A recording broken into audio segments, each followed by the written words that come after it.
Iran, America, Israel ನಡುವಿನ ಸಂಘರ್ಷಕ್ಕೆ ಸದ್ಯಕ್ಕೆ ತೆರೆ ಬೀಳುವ ಯಾವುದೇ ಲಕ್ಷಣಗಳು ಕಾಣಿಸ್ತಾ ಇಲ್ಲ. ಮತ್ತೊಂದು ಕಡೆ ಎರಡನೇ ಸುತ್ತಿನ ಸಂಧಾನ ಮಾತುಕತೆ ಸಂಪೂರ್ಣವಾಗಿ ಮುರಿದು ಬಿದ್ದಿದೆ. ಈ ಮಧ್ಯೆ ಕದನ ವಿರಾಮ ಇವತ್ತಿಗೆ ಅಂತ್ಯವಾದ ಹಿನ್ನೆಲೆ ಕದನ ವಿರಾಮವನ್ನು ವಿಸ್ತರಿಸುವುದಾಗಿ ಅಮೆರಿಕ ಅಧ್ಯಕ್ಷ ಡೊನಾಲ್ಡ್ ಟ್ರಂಪ್ ಘೋಷಿಸಿದ್ದಾರೆ. ಸಂಧಾನಕ್ಕೆ ಮಧ್ಯಸ್ಥಿಕೆ ವಹಿಸಿರುವ ಪಾಕಿಸ್ತಾನ ನಾಯಕರ ಮನವಿಯ ಮೇರೆಗೆ ಈ ನಿರ್ಧಾರ ಕೈಗೊಂಡಿರುವುದಾಗಿ ಟ್ರಂಪ್ ಹೇಳಿದ್ದಾರೆ.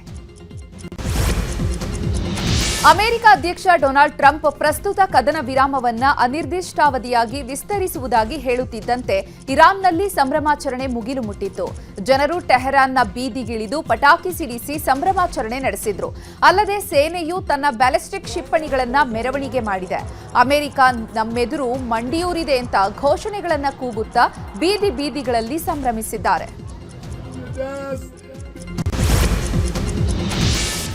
ಕದನ ವಿರಾಮ ಘೋಷಣೆ ಮಧ್ಯೆಯೂ ಹಾರ್ಮುಜ್ ಜಲಸಂಧಿಯಲ್ಲಿ ಉದ್ವಿಗ್ನ ಪರಿಸ್ಥಿತಿ ಮುಂದುವರೆದಿದೆ. ಹಾರ್ಮುಜ್ ಜಲಸಂಧಿಯಲ್ಲಿ ಇವತ್ತು ಒಟ್ಟು 3 ಹಡಗುಗಳ ಮೇಲೆ ಗುಂಡಿನ ದಾಳಿ ನಡೆಸಲಾಗಿದೆ. ಬೆಳಗ್ಗೆ ಅಮೆರಿಕ ಕದನ ವಿರಾಮ ವಿಸ್ತರಿಸುವುದಾಗಿ ಘೋಷಿಸಿದ ಬೆನ್ನಲ್ಲೇ ಹಾರ್ಮುಜ್ ಮೂಲಕ ಸಾಗ್ತಾ ಇದ್ದ ಕಂಟೈನರ್ ಹಡಗಿನ ಮೇಲೆ ಇರಾನ್ ದಾಳಿ ನಡೆಸಿದೆ. ಇರಾನ್ನ ಇಸ್ಲಾಮಿಕ್ ರೆವಲ್ಯೂಷನರಿ ಗಾರ್ಡ್ ಕಾರ್ಪ್ಸ್ ಈ ದಾಳಿ ನಡೆಸಿದ್ದು ಹಡಗಿನ ಹತ್ತಿರ ಬಂದು ಗುಂಡಿನ ದಾಳಿ ನಡೆಸಲಾಗಿದೆ. ಹಡಗಿನ ನಿಯಂತ್ರಣ ಕೊಠಡಿಗೆ ದೊಡ್ಡ ಮಟ್ಟದ ಹಾನಿಯಾಗಿದೆ ಎನ್ನಲಾಗಿದೆ. ಹಾರ್ಮುಜ್ ಜಲಸಂಧಿಯಲ್ಲಿ ಪರಿಸ್ಥಿತಿ ಕ್ಷಣಕ್ಕೂ ಬಿಗಡಾಯಿಸ್ತಾ ಇದೆ. ಇರಾನ್ನ ಐಆರ್ಜಿಸಿ ಪಡೆ 2 ಹಡಗುಗಳನ್ನು ವಶಪಡಿಸಿಕೊಂಡಿದೆ. ಎಂಎಸ್ಸಿ ಫ್ರಾನೆಸ್ಕಾ ಮತ್ತು ಎಪಾಮಿನೋಯ್ಡ್ಸ್ ಎಂಬಂತಹ 2 ಹಡಗುಗಳನ್ನು ವಶಪಡಿಸಿಕೊಳ್ಳಲಾಗಿದೆ. ಇವುಗಳ ಪೈಕಿ ಒಂದು ಹಡಗು ಭಾರತಕ್ಕೆ ಸಂಬಂಧಿಸಿದ್ದು ಎನ್ನಲಾಗಿದೆ. ವಶಕ್ಕೆ ಪಡೆದ ಹಡಗನ್ನ ಇರಾನ್ಗೆ ಕರೆದೊಯ್ಯಲಾಗ್ತಾ ಇದೆ. ಈ ಮಧ್ಯೆ ಹಾರ್ಮುಜ್ ಬಿಕ್ಕಟ್ಟಿನ ಬಗ್ಗೆ ಪ್ರತಿಕ್ರಿಯಿಸಿರುವಂತಹ ಭಾರತ ಸರ್ಕಾರ ಕಳೆದ 24 ಗಂಟೆಗಳಲ್ಲಿ ಭಾರತೀಯ ಧ್ವಜ ಹೊಂದಿರುವಂತಹ ಹಡಗುಗಳಿಗೆ ಸಂಬಂಧಿಸಿದಂತಹ ಯಾವುದೇ ಘಟನೆಗಳು ವರದಿಯಾಗಿಲ್ಲ ಮತ್ತು ನಮ್ಮ ನಾವಿಕರು ಪರ್ಷಿಯನ್ ಕೊಲ್ಲಿ ಪ್ರದೇಶದಲ್ಲಿ ಸುರಕ್ಷಿತವಾಗಿದ್ದಾರೆ. ಮಾರ್ಚ್ 18ರಂದು ಹೊರಟಿದಂತಹ 31 ಭಾರತೀಯ ನಾವಿಕರಿದ್ದಂತಹ ಭಾರತೀಯ ಧ್ವಜ ಹೊಂದಿರುವಂತಹ ಕಚ್ಚಾ ತೈಲದ ಟ್ಯಾಂಕರ್ ದೇಶ್ ಗರಿಮಾ ಇಂದೇ ಮುಂಬೈ ತಲುಪುವಂತಹ ನಿರೀಕ್ಷೆ ಇದೆ ಎಂದಿದ್ದಾರೆ. ಇಸ್ರೇಲ್ ಮತ್ತು ಲೆಬನಾನ್ ಮಧ್ಯೆ ನಾಳೆ ವಾಷಿಂಗ್ಟನ್ನಲ್ಲಿ ಸಂಧಾನ ಮಾತುಕತೆ ನಡೆಯಲಿದೆ. ಇದಕ್ಕಾಗಿ ಅಮೆರಿಕದಲ್ಲಿ ಸಕಲ ಸಿದ್ಧತೆ ಮಾಡಿಕೊಳ್ಳಲಾಗಿದೆ. ಅಮೆರಿಕ ಮಧ್ಯಸ್ಥಿಕೆಯಲ್ಲಿ ನೇರ ರಾಜತಾಂತ್ರಿಕ ಮಾತುಕತೆಗಳು ನಡೆಯಲಿವೆ. ಇದಕ್ಕೂ ಮುನ್ನ ಇಸ್ರೇಲ್ ವಿದೇಶಾಂಗ ಸಚಿವ ಗಿಡಿಯಾನ್ ಸಾರ್ ಲೆಬನಾನ್ ಹೆಜ್ಬುಲ್ಲಾಗಳ ವಿರುದ್ಧ ಜಂಟಿಯಾಗಿ ಕೆಲಸ ಮಾಡುವಂತೆ ಲೆಬನಾನ್ ಸರ್ಕಾರಕ್ಕೆ ಒತ್ತಾಯಿಸಿದ್ದಾರೆ.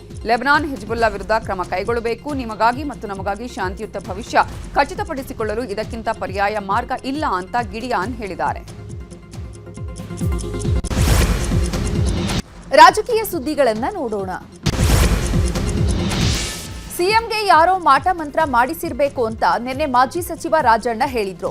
ರಾಜಣ್ಣ ಹೇಳಿಕೆಗೆ ಮಾಗಡಿ ಶಾಸಕ ಎಚ್.ಸಿ. ಬಾಲಕೃಷ್ಣ ಲೇವಡಿ ಮಾಡಿದ್ದಾರೆ. ಬೆಂಗಳೂರಿನಲ್ಲಿ ಮಾತನಾಡಿದ ಬಾಲಕೃಷ್ಣ, ಮಾಟ ಮಂತ್ರ ಮಾಡಿಸೋದಾದ್ರೆ ರಾಜಣ್ಣನವರೇ ಮಾಡಿಸಿರ್ಬೇಕು. ಮಾಟ ಮಂತ್ರ ಮಾಡಿ ಯಾರದ್ದೋ ಬಾಯಿ ಮುಚ್ಚಿಸೋದಕ್ಕೆಲ್ಲ ಆಗಲ್ಲ. ಮಾಟ ಮಂತ್ರ ಮಾಡಿಸುವವರ ಕುಟುಂಬ ಸರ್ವನಾಶ ಆಗಿಬಿಡುತ್ತೆ. ಈ ಬಗ್ಗೆ ಹಲವು ಉದಾಹರಣೆಗಳಿವೆ ಅಂತ ಅಂದ್ರು.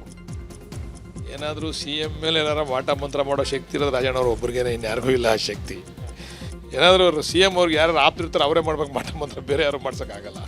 ಮಾಟ ಮಂತ್ರ ಮಾಡೋಕ್ಕೆ ಬೇರೆಯವ್ರು ಮಾಡಿದ್ರೆ ಬಿಡ್ತಾರ CM, ಇವ್ರು ಮಾಡಿದ್ರೆ ಅವ್ರಿಗೆಲ್ಲ ಕ್ಷಮೆ ಇರ್ತದೆ ಅವ್ರಿಗೆಲ್ಲ. ಜನರಲಾಗಿ ಮಾತಾಡಿದ್ದಾರೆ ಅಷ್ಟು ಬಿಟ್ರೆ ಆ ಥರ ಮಾಟ ಮಂತ್ರ ಮಾಡಿ ಅಧಿಕಾರ ಕಸ್ಕೊಳ್ತಕ್ಕಂಥದ್ದು, ಅಧಿಕಾರ ಕೊಡಿಸ್ತಕ್ಕಂಥದ್ದು ಆ ಕಾಲ ಹೋಯ್ತು. ಈಗ ಯಾವ ಮಾಟ ಮಂತ್ರ ನಡೆಯಲ್ಲ ಈಗ. ಇಲ್ಲಪ್ಪ, ನಮಗೇನು ಆ್ಯಕ್ಟಿವ್ ಆಗಿದ್ದಾರಪ್ಪ. ಅವ್ರ ಆಪ್ತರು ಹೇಳ್ತಾ ಇದ್ದಾರೆ, ಅವ್ರ ಆಪ್ತರ ಕೇಳ್ಬೇಕು ನೀವು. ನಾವು ಕೂಡ CM ಅವ್ರು ಆಪ್ತಾರೆ ಅಪ್ಪ, ನಮ್ಮನ್ನ ಯಾಕೆ ದೂರ ಮುಡುಗಿದ್ದೀರ ನಮ್ಮನ್ನ? ಸಹಜ ಸಹಜ ಜಾಸ್ತಿ ಮೊದಲಷ್ಟು ಆ್ಯಕ್ಟಿವ್ ಆಗಿ ಇಲ್ಲದೆ ಇದ್ರೂ ಆಡಳಿತ ಚುರುಕವಾಗಿ ನಡೆಸ್ತಕ್ಕಂಥ ಶಕ್ತಿ ಅಂತೂ CM ಅವ್ರ ಹತ್ರ ಇದೆ. ಇನ್ನು ಸಿಎಂ ಅಸಹಾಯಕರಾಗಿದ್ದಾರೆ ಎಂಬ ರಾಜಣ್ಣ ಹೇಳಿಕೆಗೆ ಶಾಸಕ ನಾರಾಯಣಸ್ವಾಮಿ ತಿರುಗೇಟು ಕೊಟ್ಟಿದ್ದಾರೆ. ಕೋಲಾರದಲ್ಲಿ ಮಾತನಾಡಿದ ಅವರು, ಟಗರು ಯಾವತ್ತಿದ್ರೂ ಟಗರುನೇ. ಸಿದ್ದರಾಮಯ್ಯ ಎಂದಿಗೂ ಅಸಹಾಯಕರಲ್ಲ. ಕಳೆದ 20 ವರ್ಷದಿಂದ ಹುಮ್ಮಸ್ಸಿನಿಂದ ರಾಜಕೀಯ ಮಾಡ್ತಿದ್ದಾರೆ. ಸಮಯ ಬಂದಾಗ ಸಿಎಂ ಸಿದ್ದರಾಮಯ್ಯ ಎಲ್ಲಾ ಗೊಂದಲವನ್ನ ತಿಳಿಗೊಳಿಸುತ್ತಾರೆ ಎಂದಿದ್ದಾರೆ. ಹಿರಿಯರು ಯಾವ ರೀತಿ ಹೇಳಿಕೆ ಕೊಟ್ಟರೋ ಗೊತ್ತಿಲ್ಲ. ಸಿದ್ದರಾಮಣ್ಣವರು ಯಾವುದೇ ಕಾರಣಕ್ಕೆ ಯಾವತ್ತೂ ಕೂಡ ಅಸಹಾಯಕರಾಗೋದಿಲ್ಲ. ಟಗರ್ ಈಸ್ ಆಲ್ವೇಸ್ ಟಗರ್. ಸಿದ್ದರಾಮಣ್ಣ ಇತಿಹಾಸ ತಗೊಂಡಾಗ ಅವರು ನಮ್ಮ ಅಹಿಂದ ನಾಯಕರು, ಅಹಿಂದವನ್ನು ಒಗ್ಗೂಡಿಸಿದ ನಾಯಕರು, ಇಡೀ ರಾಜ್ಯದಲ್ಲಿ ಹೆಚ್ಚು ಅಧಿಕಾರವನ್ನು ಮಾಡಿರ್ತಕ್ಕಂಥ ನಾಯಕರು ಸಿದ್ದರಾಮಣ್ಣ. ಎಂಥ ವಿಷಯಗಳು ಬಂದಾಗ ಕೂಡ ನಾನು ಕಂಡಾಗೆ 20 ವರ್ಷಗಳಿಂದ ಯಾವುದೇ ಕಾರಣಕ್ಕೂ ಉಚಿತ ಆಗೋದಿಲ್ಲ. ಅವರು ಎಲ್ಲವನ್ನೂ ಕೂಡ ನಿಭಾಯಿಸ್ತಾರೆ. ಅವರನ್ನು ಯಾವುದೇ ಕಾರಣಕ್ಕೂ ಕೂಡ ಅಸಹಾಯಕರಾಗಿಲ್ಲ.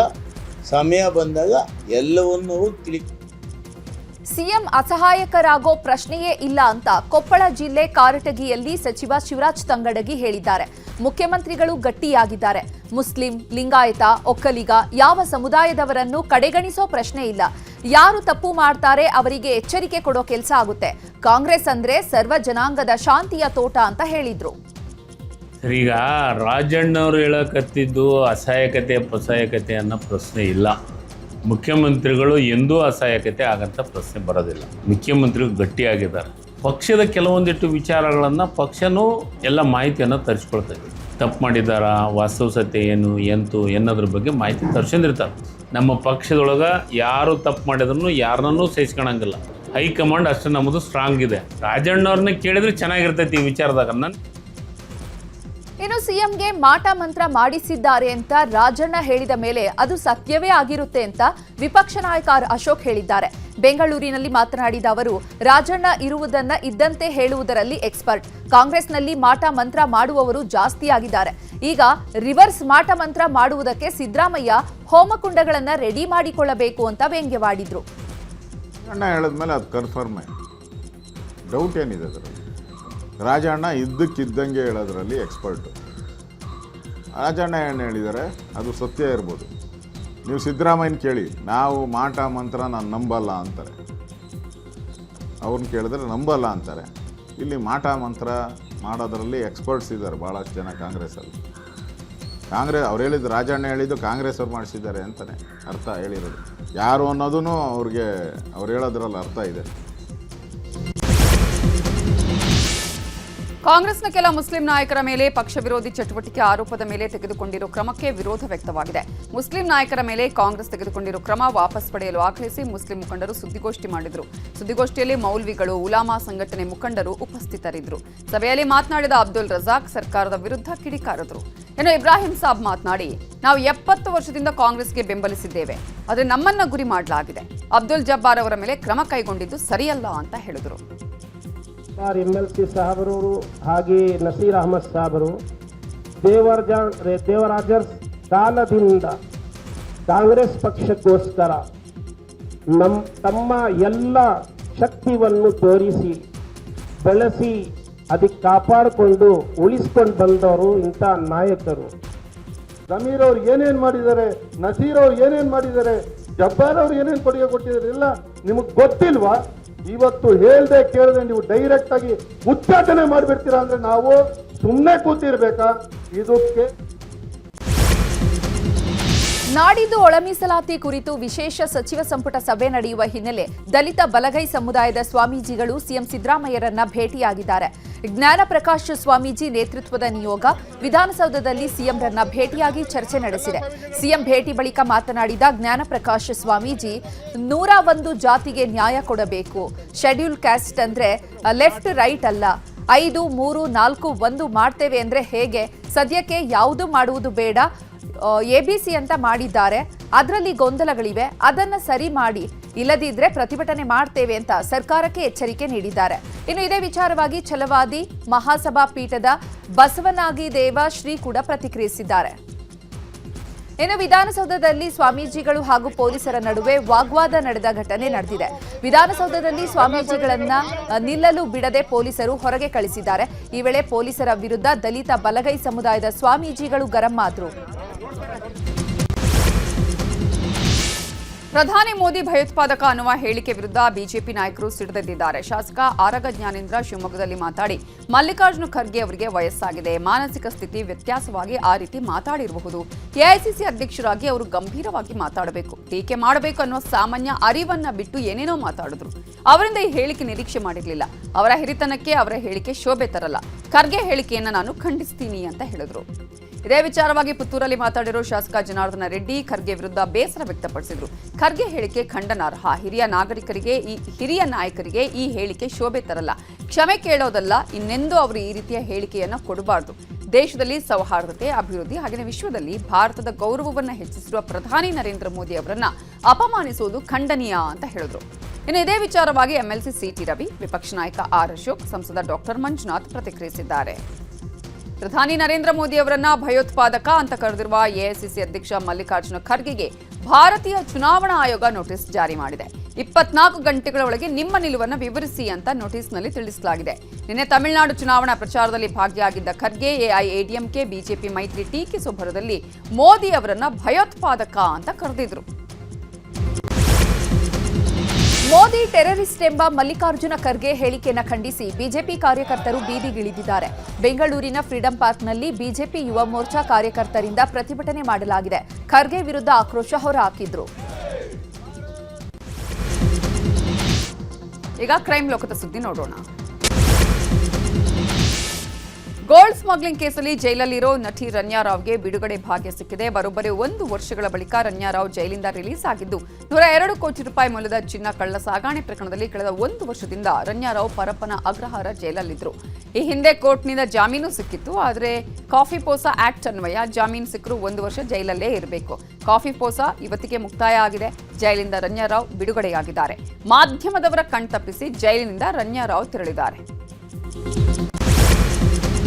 ಬೆಂಗಳೂರಿನ ಬ್ಯಾಡರಹಳ್ಳಿಯಲ್ಲಿ ಕಿರಣ್ ಕೊಲೆ ಪ್ರಕರಣಕ್ಕೆ ಸಂಬಂಧಪಟ್ಟಂತೆ ಪ್ರಿಯತಮೆ ಪ್ರೇಮಾಳನ್ನ ಪೊಲೀಸರು ಬಂಧಿಸಿದ್ದಾರೆ.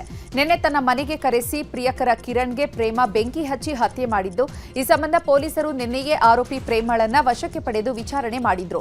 ಈ ವೇಳೆ ಕೊಲೆ ಮಾಡಿರೋದಾಗಿ ಬಾಯ್ಬಿಟ್ಟಿದ್ದು, ಸದ್ಯ ಪ್ರೇಮಾಳನ್ನ ಬಂಧಿಸಿದ್ದು ಕೋರ್ಟ್ಗೆ ಪೊಲೀಸರು ಹಾಜರುಪಡಿಸಲಿದ್ದಾರೆ. ಪ್ರಿಯಕರನಿಗೆ ಪ್ರಿಯತಮೆಯಿಂದ ಬೆಂಕಿ ಹಚ್ಚಿ ಕಿರಣ್ ಕೊಲೆ ಕೇಸ್ಗೆ ಸಂಬಂಧಪಟ್ಟಂತೆ ವಿಕ್ಟೋರಿಯಾ ಆಸ್ಪತ್ರೆಯಲ್ಲಿ ಕಿರಣ್ ಮರಣೋತ್ತರ ಪರೀಕ್ಷೆ ಮಾಡಲಾಗಿದೆ. ಬಳಿಕ ಕುಟುಂಬಸ್ಥರಿಗೆ ಮೃತದೇಹ ಹಸ್ತಾಂತರ ಮಾಡಲಾಗಿದೆ. ಈ ಮಧ್ಯೆ ವಿಕ್ಟೋರಿಯಾ ಆಸ್ಪತ್ರೆ ಬಳಿ ಕಿರಣ್ ಕುಟುಂಬಸ್ಥರ ಆಕ್ರಂದನ ಮುಗಿಲು ಮುಟ್ಟಿತ್ತು. ಕಿರಣ್ ತಾಯಿ ಆಸ್ಪತ್ರೆಯಲ್ಲಿದ್ದಾರೆ. ಕಿರಣ್ ಮೃತಪಟ್ಟ ಸುದ್ದಿ ಇನ್ನೂ ಅವರಿಗೆ ಗೊತ್ತಿಲ್ಲ. ಪ್ರೇಮಗೆ ಕಠಿಣ ಶಿಕ್ಷೆ ಆಗಬೇಕು ಅಂತ ಅವರ ಕುಟುಂಬ ಹೇಳ್ತಾ ಇದೆ. ಕೊಡಗು ಜಿಲ್ಲೆಯಲ್ಲಿ ವಿದೇಶಿ ಮಹಿಳೆ ಮೇಲೆ ಅತ್ಯಾಚಾರ ನಡೆದಿದ್ದು, ಪೊನ್ನಂಪೇಟೆ ತಾಲೂಕಿನ ಕುಟ್ಟ ಗ್ರಾಮದಲ್ಲಿರೋ ಹೋಮ್ ಸ್ಟೇಯಲ್ಲಿ ಅಮೆರಿಕದ ಮಹಿಳೆ ಮೇಲೆ ರೇಪ್ ಆಗಿದೆ. ಅಮೆರಿಕದಿಂದ ಏಕಾಂಗಿಯಾಗಿ ಮಹಿಳೆ ಪ್ರವಾಸಕ್ಕಂತ ಬಂದಿದ್ರು. ದೇವಿ ವಿಲ್ಲಾ ಅನ್ನುವ ಹೆಸರಿನ ಹೋಮ್ ಸ್ಟೇಯಲ್ಲಿ ತಂಗಿದ್ರು. ಏಪ್ರಿಲ್ 12ರಂದು ಪಾನೀಯದಲ್ಲಿ ಮತ್ತು ಬರುವ ಔಷಧಿ ಬೆರೆಸಿ ಅತ್ಯಾಚಾರ ಮಾಡಲಾಗಿದೆ. 3 ದಿನ ಹೋಮ್ ಸ್ಟೇಯಲ್ಲೇ ಮಾಲೀಕ ಇರಿಸಿಕೊಂಡಿದ್ದಂತೆ ಆ ಬಳಿಕ ಮೈಸೂರಿಗೆ ತೆರಳಿ ಮಹಿಳೆ ದೂರು ಕೊಟ್ಟಿದ್ದಾರೆ. ಆ ಬಳಿಕ ಕುಟ್ಟ ಠಾಣೆಯಲ್ಲಿ ದೂರು ದಾಖಲಾಗಿದೆ. ಅತ್ಯಾಚಾರ ಆರೋಪಿ ಮತ್ತು ಹೋಮ್ ಸ್ಟೇ ಮಾಲೀಕನನ್ನ ಬಂಧಿಸಲಾಗಿದೆ. ಪ್ರಕರಣದ ಬಗ್ಗೆ ಗೃಹ ಸಚಿವ ಪರಮೇಶ್ವರ್ ಪ್ರತಿಕ್ರಿಯೆ ಕೊಟ್ಟಿದ್ದಾರೆ. ಫಾರಿನರ್ ಮೇಲೆ ಈ ರೀತಿ ಘಟನೆ ನಡೆದರೆ ಕೆಟ್ಟ ಸಂದೇಶ ಹೋಗುತ್ತೆ. ಕಠಿಣ ಕ್ರಮ ತೆಗೆದುಕೊಳ್ಳಲು ಹೇಳಿದ್ದೇನೆ. ಸದ್ಯ ಆರೋಪಿಗಳನ್ನು ಪೊಲೀಸರು ಬಂಧಿಸಿದ್ದಾರೆ. ಬಂಧಿತರು ಜಾರ್ಖಂಡ್ ಮೂಲದವರು ಎನ್ನಲಾಗ್ತಿದೆ ಅಂದರು. ಇನ್ನು ಇದೇ ವಿಚಾರವಾಗಿ ಶಾಸಕ ಪೊನ್ನಣ್ಣ ಪ್ರತಿಕ್ರಿಯಿಸಿದ್ದು, ಪ್ರಕರಣ ಸಂಬಂಧ ಎಸ್ಪಿ ಐಜಿ ಜೊತೆ ಮಾತಾಡಿದ್ದೇನೆ, ತನಿಖೆ ಆಗ್ತಿದೆ ಅಂತ ಹೇಳಿದ್ದಾರೆ.